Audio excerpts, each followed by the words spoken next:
Olá pessoal, bem-vindos a mais um vídeo aqui do meu canal. Eu sou a Nath e hoje eu vou fazer uma homenagem aos profissionais da área da saúde. Então eu trouxe duas modelagens super legais, eu tenho certeza que vocês vão gostar. Então, chega de conversa e mão na massa. Roda a vinheta.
gostaram desse tema? Eu achei super legal, super divertido, principalmente a parte do paciente.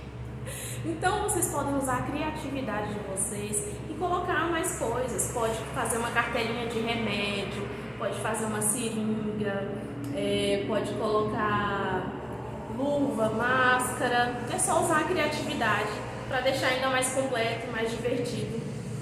Eu espero que vocês tenham gostado desse vídeo. Muitos outros ainda virão. E não se esqueçam, deixe seu comentário aqui se tiver dúvidas, se tiver sugestão de vídeo. E se você é novo aqui no canal também, aproveita e se inscreve no canal, porque tem muita coisa boa vindo aí. Obrigada e até o próximo vídeo.